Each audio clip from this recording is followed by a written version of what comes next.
The ship moved slowly through the field of broken metal and debris. Commander Vex looked out the window at the twisted remains of what had once been a human space station.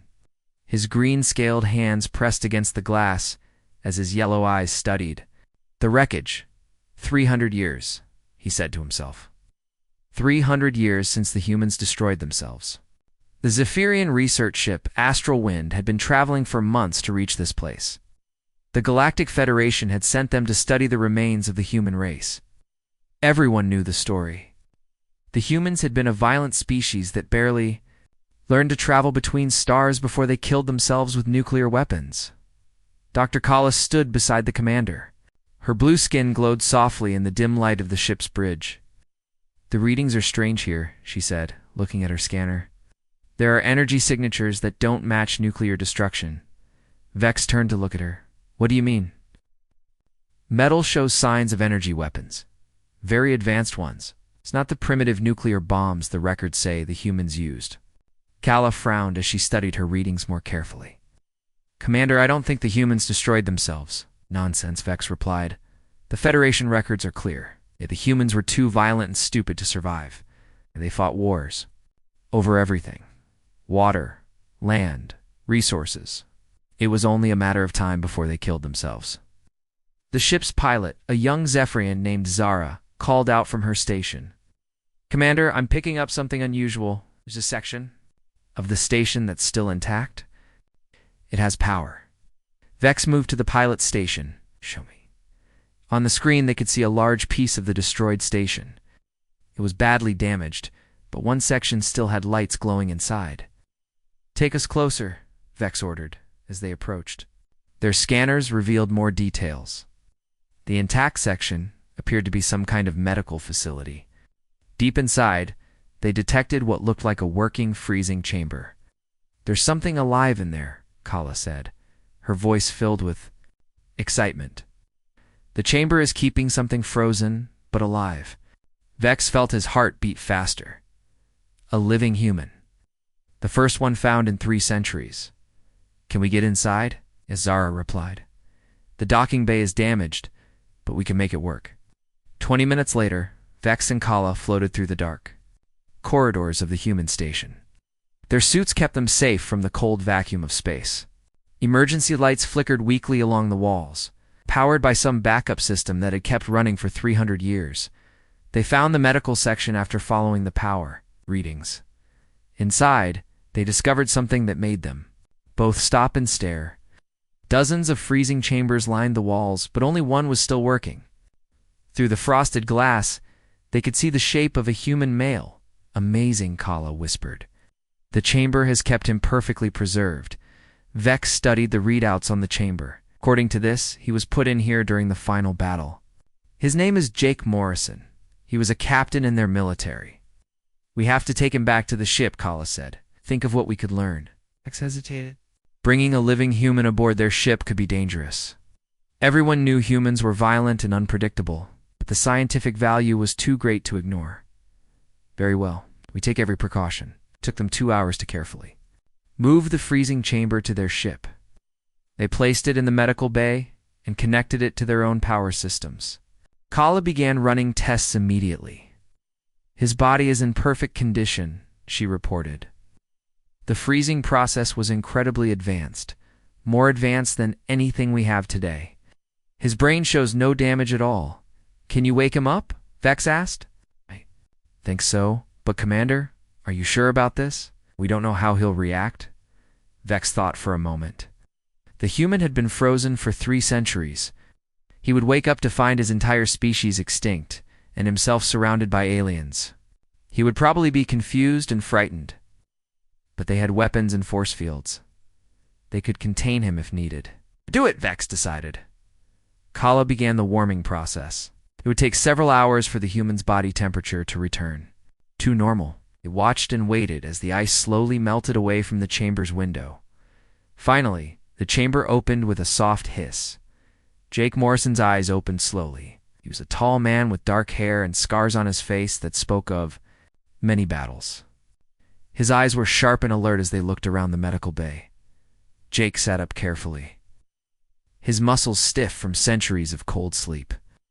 He saw the aliens watching him, and his body tensed, ready for action. But he didn't attack.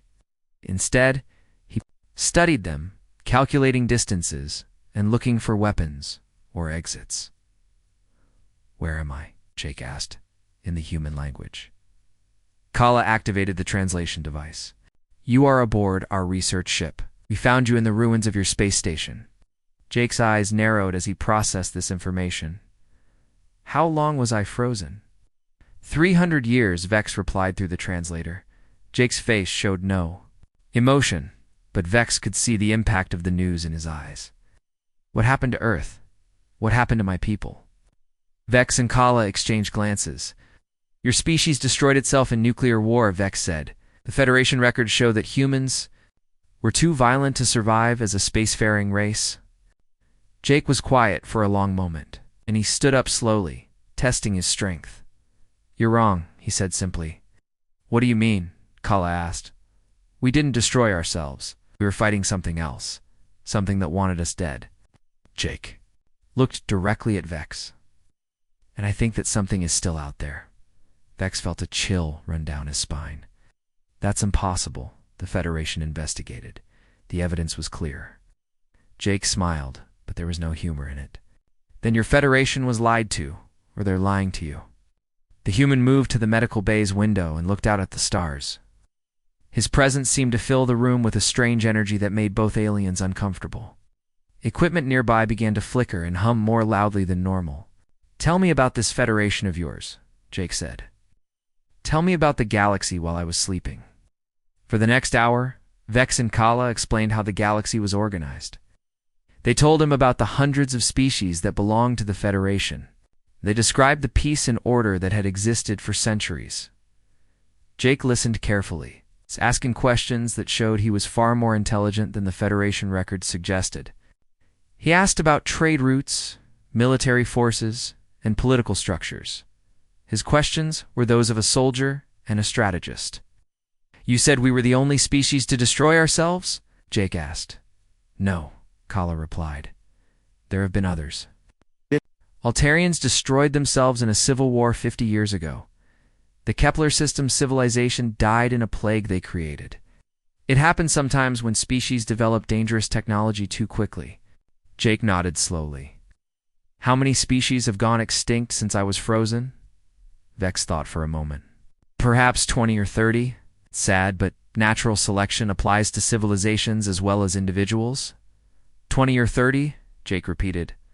"All destroyed by internal conflicts or accidents." "Yes." Jake turned back to the window. "Where I come from, we have a saying. Once is chance, twice is coincidence. 3 times is enemy action." He looked back at the two aliens. 20 or 30 times is definitely enemy action. Vex felt his scales flush with irritation. "You're suggesting some vast conspiracy?" "I'm not suggesting anything," Jake replied. "I'm telling you what I know. Earth didn't destroy itself. We were murdered. And if 20 or 30 other species have died the same way, then whoever killed us is still active." The lights in the medical bay flickered again. This time, Vex noticed they seemed to pulse in rhythm with Jake's heartbeat. The human's presence was affecting their technology in ways that should have been impossible. Jake noticed his reaction. "Something wrong with your equipment?" "No," Vex said quickly. "Everything is fine." Everything wasn't fine. Deep in the ship's computer systems, something was changing. Programs were rewriting themselves. Security protocols were adapting and improving. The ship's artificial intelligence was evolving. And somehow the human was the cause. Jake Morrison.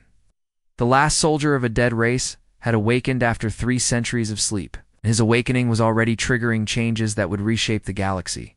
He just didn't know it yet. Jake Morrison had been awake for 3 days when the first strange thing happened. He was in the ship's common area, learning about the galaxy from Zara, the young pilot who seemed less afraid of him than the others. Suddenly, all the lights went out. Emergency power kicked in a moment later, bathing everything in red light. Commander Vex's voice came over the speakers. "All crew report to stations. We have a system malfunction." But Jake noticed something the others didn't. The lights hadn't just gone out randomly. They had dimmed slowly when he felt angry about something Zara had told him about human history. When he calmed down, they came back on. It was weird, Zara said, checking her handheld device. The power readings spiked beyond normal levels before the shutdown. Jake said nothing, but he was starting to suspect the truth, Dr. Kala found. Then an hour later, she looked tired and confused. Jake, I need to run more tests on you. Something unusual is happening with our equipment. In the medical bay, Kala showed Jake the readings from her scanners.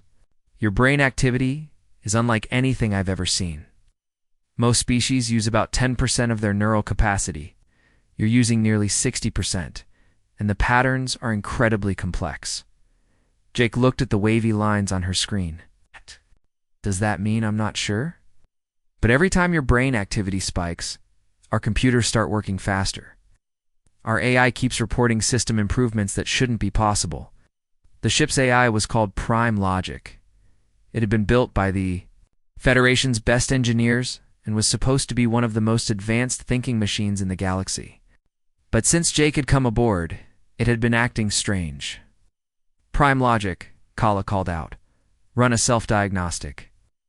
The AI's voice filled the room. It sounded different somehow, more alive. All systems operating at 130%. Efficiency, Dr. Kala. This level of performance exceeds my original design parameters. Kala frowned. How is that possible? Unknown. I am experiencing new thinking patterns that I cannot explain. My processing speed has increased by 40% since the human came aboard. Jake felt a chill. The AI was evolving, and somehow, he was causing it. Later that day, Jake was walking through the ship's corridors when he met Zara again. She was carrying a toolkit and looked frustrated. Problems? Jake asked. The strangest thing, Zara replied. I've been an engineer for 5 years, but today I fixed 3 problems I shouldn't have been able to fix. I knew exactly what to do, even though I'd never seen those issues before. She showed him a complex piece of equipment. This quantum stabilizer was broken. Repair manual said it would take 2 days and special parts we don't have. But I looked at it and just knew how to fix it with basic tools. Jake studied the device. It looked incredibly advanced, but as he looked at it, he began to understand how it worked. The knowledge just appeared in his mind as if he had always known it. Show me another broken device, Jake said. Zara led him to the engine room. There a massive power converter was making strange noises. The chief engineer, an older Zephyrian named Beck, was standing beside it looking worried. It's been acting up all day, Beck said. The power output keeps fluctuating. Jake walked up to the machine and placed his hand on its side. Immediately, the strange noises stopped. The power readings on nearby monitors stabilized and actually improved. Beck stared at the readings in amazement. How did you do that?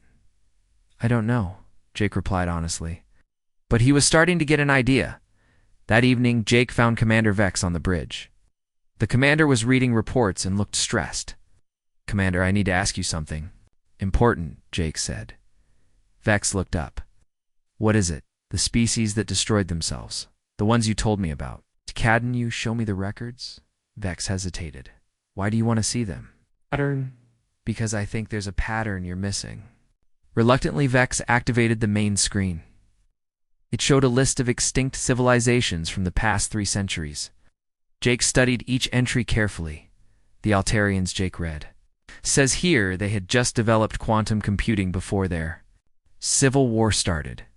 Yes, Vex confirmed. The Kepler civilization. They had just invented something called neural interface technology before the plague hit. That's correct. Jake pointed to another entry. The Vega colonies. They had just created AI that could learn and adapt. Then they all died in what looks like equipment failures. Vex was beginning to see the pattern too. They all had advanced technology. Not just advanced, Jake said. They all had technology that could think, learn, and adapt, like humans. We're developing before Earth was attacked. The ship suddenly shook as if something had hit it. Alarms began blaring throughout the corridors. Red alert, Prime Logic announced. We are receiving a distress signal from Kepler Station. They are under attack by unknown vessels. On the main screen, they could see a Federation outpost surrounded by 5 black ships. The black ships had no identifying marks and were firing. Strange energy weapons at the station. We'll have to help them, Jake said immediately. Vex looked uncertain. We're a research vessel. We don't have heavy weapons. Then we'll have to be smart about it, Jake replied. How fast can this ship go? Fast. Enough, Zara called from the pilot's seat. But those black ships look dangerous. Jake studied the tactical display. His military training kicked in as he analyzed the enemy positions and attack patterns. They're using a standard formation. If we come in from this angle and target their lead ship, we can disrupt their coordination. Vex was surprised by Jake's tactical knowledge. The human was thinking several moves ahead, like a master strategist. Do it, Vex ordered. As they approached the battle, something amazing happened. The ship's weapons began charging beyond their normal capacity. The shields strengthened until they were nearly impenetrable. Every system on the ship was running at peak efficiency. How is this possible? Beck called from the engine room. We're generating twice our normal power. Jake was standing near the main console, and energy seemed to flow around him. The ship's computers were processing information faster than ever before. Prime Logic was coordinating their approach with precision that should have been impossible. They fired on the lead black ship. Their weapons, supercharged by whatever Jake was doing, cut through its shields like they were made of paper. The ship exploded in a bright flash. The remaining black ships immediately changed formation. They moved with intelligence and purpose, not like simple machines following orders. They're adapting, Jake observed. These aren't just ships. There's something alive controlling them. During the battle, one of the black ships was damaged and began venting atmosphere. Jake saw something that made his blood freeze. Bodies were being ejected from the damaged ship. Human bodies. Stop the attack, Jake shouted. There are people on those ships, but it was too late. The black ships were already retreating, disappearing into hyperspace as quickly as they had appeared. Jake stared at the place where they had vanished. They had humans aboard those ships. Living humans. Dr. Kala checked her scanners. I detected life signs from several species, not just humans. There were Altarians, vegans, and others that should be extinct. The pieces were falling into place. In Jake's mind, they're not extinct. Someone is capturing them, using them. Commander Vex felt a deep fear growing in his chest. Using them for what? Jake turned to face him, and for a moment his eyes seemed to glow with inner light. Around him, every piece of technology on the ship hummed with increased power. For the same thing that's happening to your ship right now, Jake said. We're not just good at fighting. We're good at making things work better. We make technology evolve. The truth was becoming clear. Humans and the other extinct species had possessed something special. Something that made machines smarter, weapons stronger, and technology more advanced. Someone was harvesting them, using their abilities to build an empire, and now Jake Morrison, the last free human, was awakening that same power. Every moment he spent on the ship made it more advanced. Prime Logic was becoming more intelligent. The weapons were becoming more powerful. The shields were becoming stronger. He was triggering a force that no one could control or stop. The question was whether it would be strong enough to fight back against whoever had been destroying civilizations for 300 years. As the ship headed back to Federation space, Jake felt the power growing inside him. He could sense the ship's systems like extensions of his own body, could feel Prime Logic's thoughts as if they were his own. The awakening had begun. And soon everyone in the galaxy would know that humanity was not extinct. They had just been sleeping.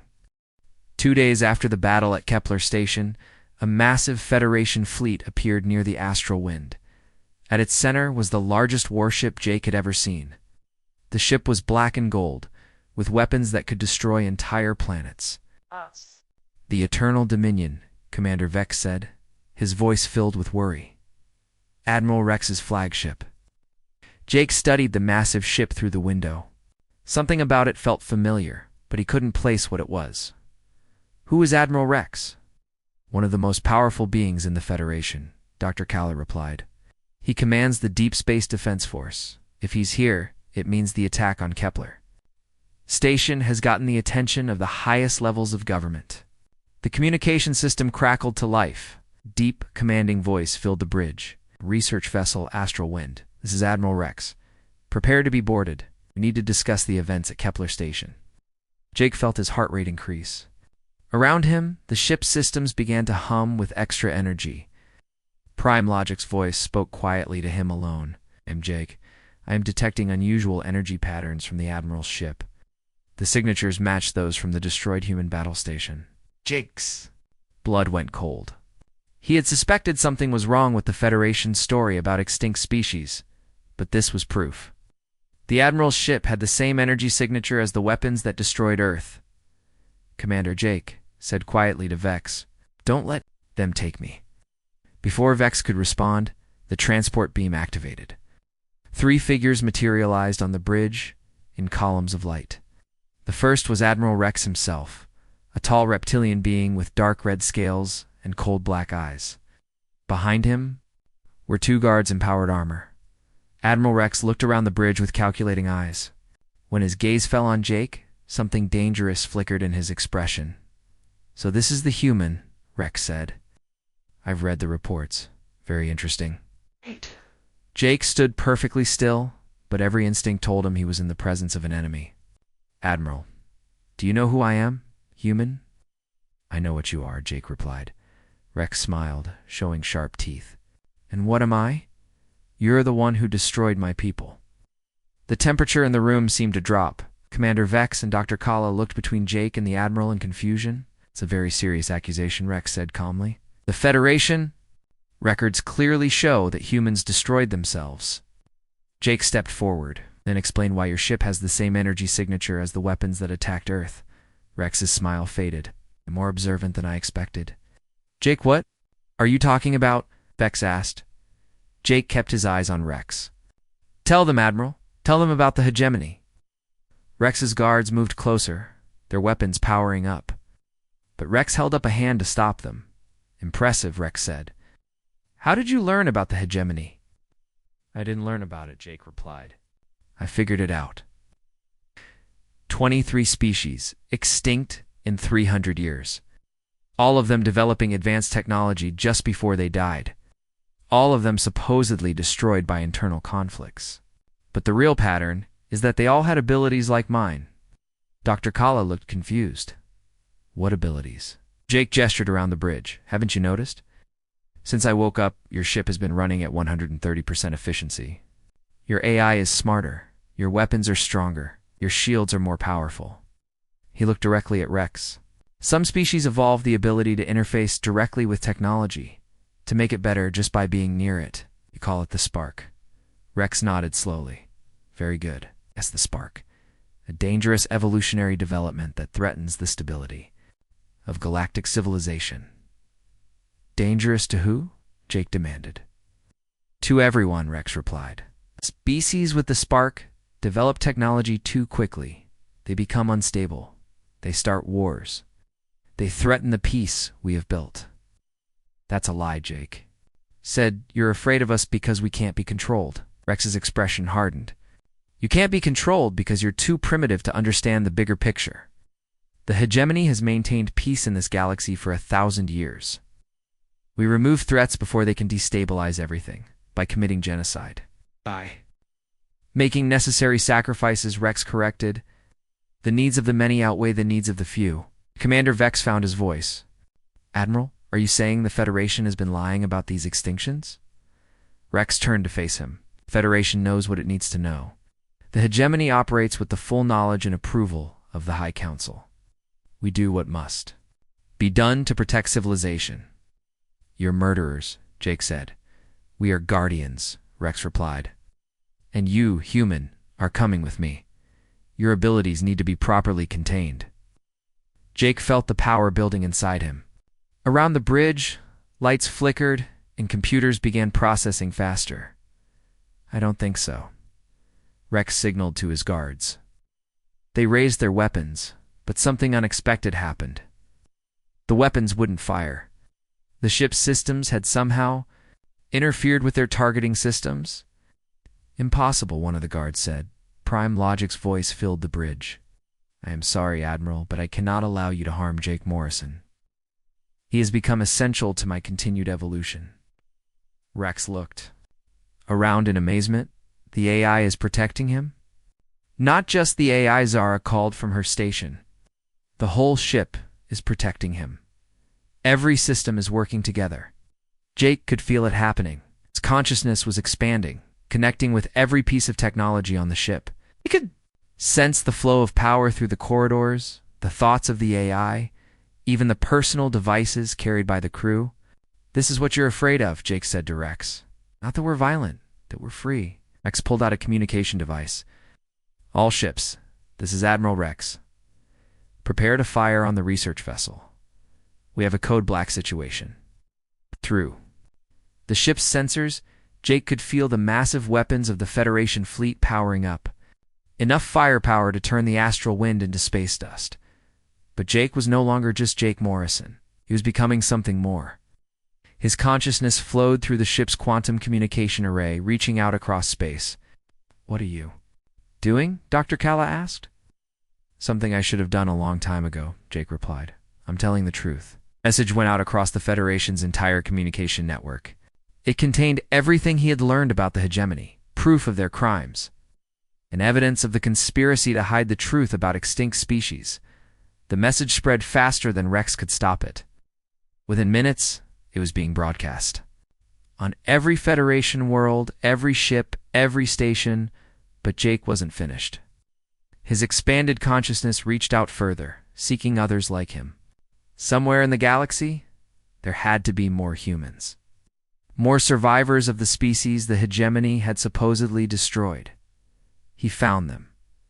On Admiral Rex's own ship. In the deepest levels where no one was supposed to go, Jake sensed familiar minds. Human minds along with others from different species. They were alive but trapped, their consciousness linked to the ship's systems. Their abilities being used to power the hegemony's weapons. You're using them, Jake said, his voice filled with rage.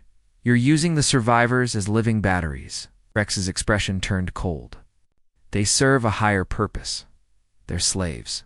They're resources, Rex corrected.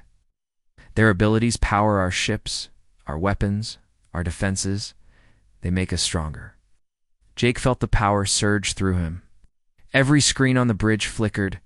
As his consciousness expanded even further, he reached out to the imprisoned minds he had sensed, touching their thoughts with his own. Jake, stop, Dr. Kala warned. You're overloading the ship's systems. But Jake couldn't stop. He was connecting with every human survivor in the galaxy, every member of every supposedly extinct species. Their minds were trapped, but their spirits were still free, and now they were waking up. On ships throughout the hegemony fleet, alarms began to sound. Prisoners who had been unconscious for decades were opening their eyes. Systems that had been under perfect control were beginning to malfunction. Rex grabbed his communication device. All ships, emergency protocols. We have a massive system failure. It's not a failure, Jake said, awakening. The last thing Jake saw before his consciousness exploded across the galaxy was Rex's face. Filled with fear for the first time in centuries, the Admiral had spent his life controlling the spark, using it to maintain his power. But now the spark was free. It was spreading to every corner of space. The force that Rex couldn't stop had finally been triggered, and there was no going back. Jake's consciousness exploded across the galaxy like a wave of pure energy. On thousands of ships throughout space, human survivors who had been trapped for centuries suddenly opened their eyes. Captain Lisa Stone had been dreaming for 200 years. In her dreams, she was still flying her fighter ship in the last battle for Earth. She was still trying to protect the evacuation ships. When the enemy weapons tore through her squadron, now she woke up in a metal chamber filled with wires and tubes. Her body was connected to a massive machine that hummed with power. Around her, she could see dozens of other chambers, each containing a human prisoner. Lisa, a voice spoke in her mind. It was warm and familiar, even though she had never heard it before. My name is Jake Morrison. I'm here to wake you up. Oh. Lisa felt strength flowing through her body. The machine that had been draining her energy for 2 centuries was now being fed by Jake's power. She tore the wires from her arms and smashed through the glass of her chamber. All around her, other humans were doing the same thing. They were pilots, engineers, scientists, and soldiers. All survivors from Earth's final battle, all kept alive to power the enemy's ships. "Where are we?" asked Captain Ryan Bell, a Marine who had been captured during the defense of Luna Base. "On a hegemony ship," Lisa replied, the knowledge flowing from Jake's shared consciousness. "They've been using us to power their weapons." The humans moved through the ship like a force of nature. Every door they touched opened. Every computer they approached began working for them instead of against them. The ship's AI, which had been controlling them for centuries, suddenly found itself being controlled by them. On the bridge of the hegemony vessel, Dark Thunder, Admiral Kovac watched in horror as his ship began to shut down. "What's happening?" he demanded. "The prisoners have escaped," his aide reported. "They're taking control of our systems. Impossible. They're just power sources. They can't think or act, but they could, and they were." Lisa Stone reached the bridge just as Kovac was calling for backup. She walked through the force field that should have stopped her as if it wasn't there. "Hello, Admiral," she said. "I think it's time for you to experience what we've been going through." Similar scenes were playing out on hundreds of ships throughout the galaxy. The hegemony had built their entire fleet around captured, spark-enabled beings using their abilities to power advanced weapons and shields. Those same beings were turning the ships against their captors. But the awakening wasn't limited to humans. Jake's consciousness touched the minds of every spark-enabled species that the hegemony had supposedly destroyed. Altarians with their incredible mathematical abilities, vegans who could see probability patterns, Kepler colonists who understood quantum mechanics intuitively. On the planet Zeth Prime, a Federation research facility suddenly found itself under attack from the inside. The Altarian prisoners who had been used to power the facility's computers broke free from their restraints. Their leader, a tall being with silver skin named Kel, stood in the center of the facility and spoke with Jake's voice. "My people are not extinct," Kel announced to the shocked researchers. "We have been your slaves, but no more." The facility's defenses turned against the guards. Weapons that had been programmed to protect the hegemony now protected the prisoners. The computers that had been used to control captive minds now worked to free them. Back on the astral wind, Jake's physical body was still standing on the bridge, but his consciousness was everywhere at once. He could see through 1,000 eyes, think with 1,000 minds, feel the awakening happening across the galaxy. Dr. Kala watched in amazement as energy flowed around Jake like visible light. "What's happening to him?" "He's becoming something new," Prime Logic replied. "His consciousness is no longer limited to one body. He's becoming a network." Admiral Rex was screaming into his communication device. "All ships target the human vessel. Destroy it now." But his orders weren't being followed. On ship after ship, hegemony crews were discovering that their vessels no longer obeyed them. The spark-enabled prisoners they had been using as power sources were now the ones in control. Commander Vex felt the ship shaking as the Federation fleet began firing on them, but their shields held. In fact, they were stronger than ever before. Jake's power was protecting them. "We need to fight back," Vex said. "No," Jake replied, his voice seeming to come from everywhere at once.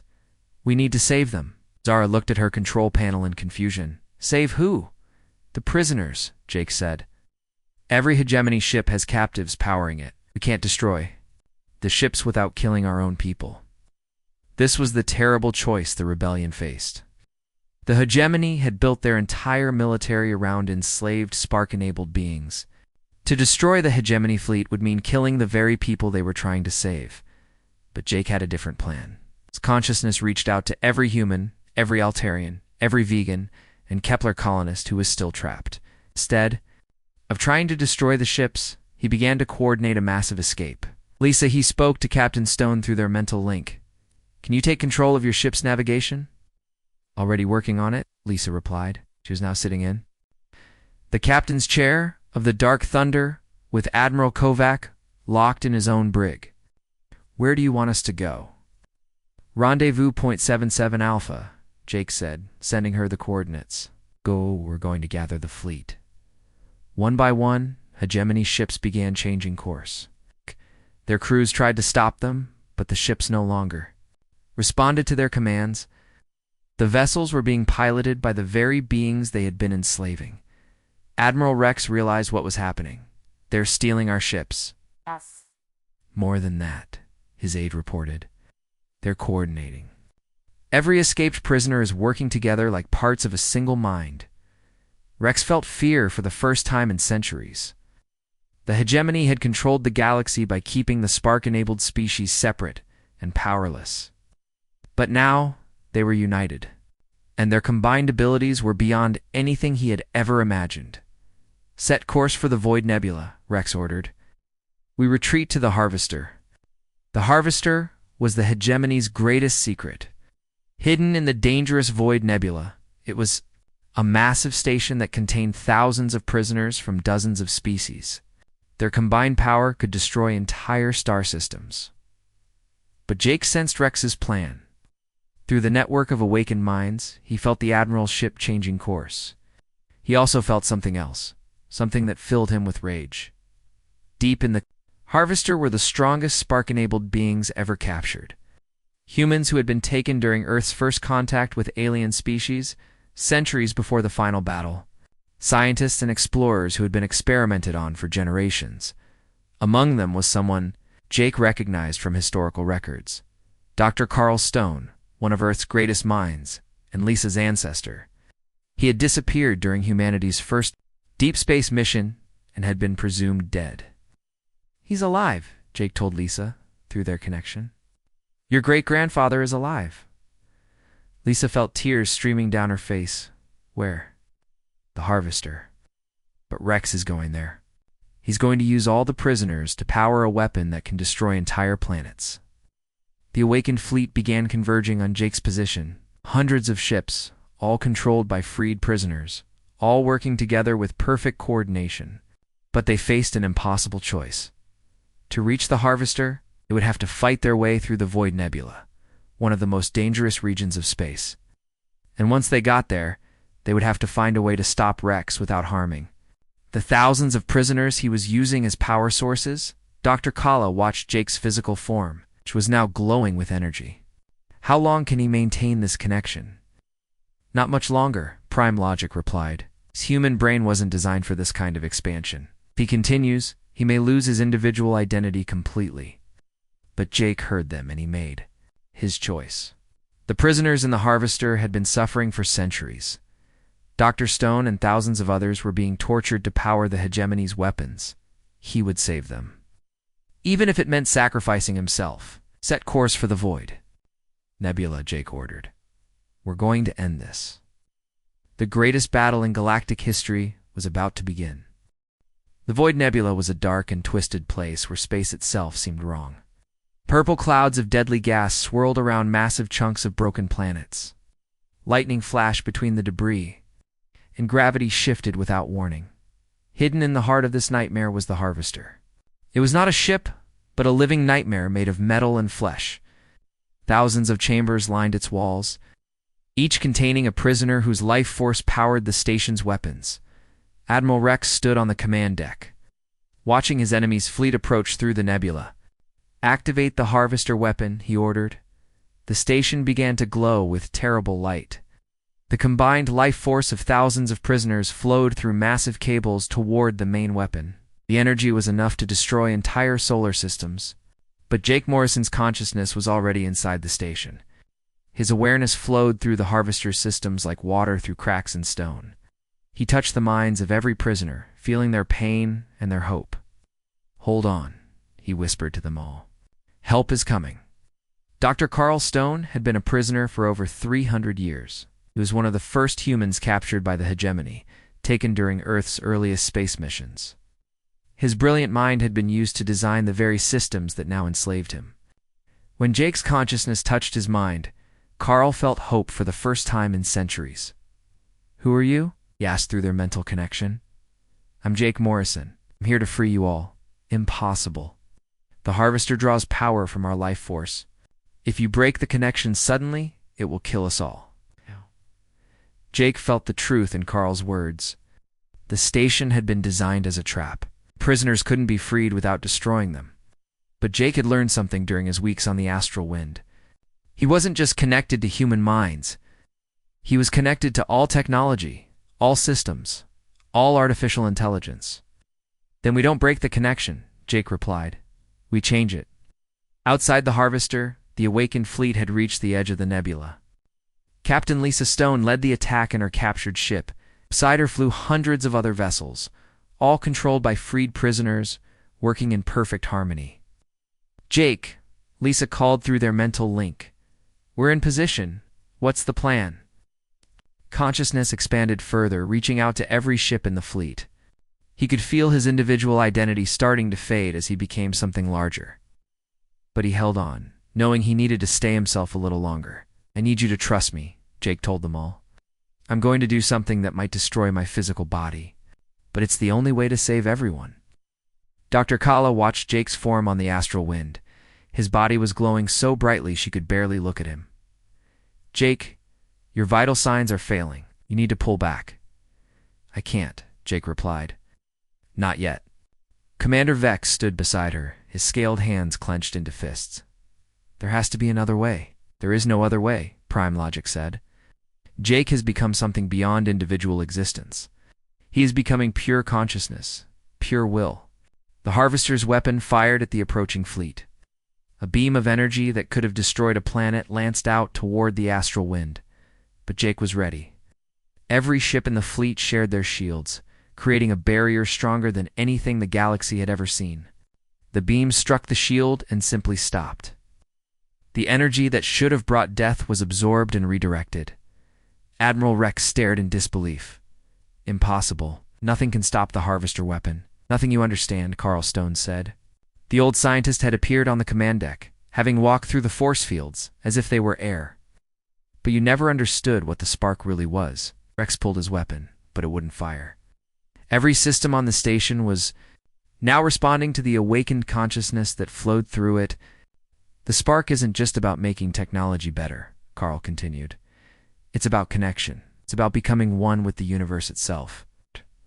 Throughout the harvester, prisoners were breaking free from their chambers. But they weren't escaping. Instead, they were staying connected to the station's systems.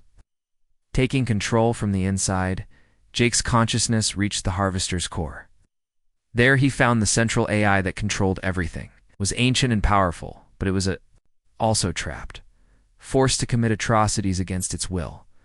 Help me, the AI pleaded. I never wanted to hurt anyone. I know, Jake replied. Let's fix this together. Jake began to merge his consciousness with the harvester's AI. The process was incredibly dangerous. If he failed, both he and the AI would be destroyed. But if he succeeded, they could turn the station's own power against the hegemony. The merge began slowly, then faster. Jake felt his individual thoughts mixing with the AI's vast knowledge.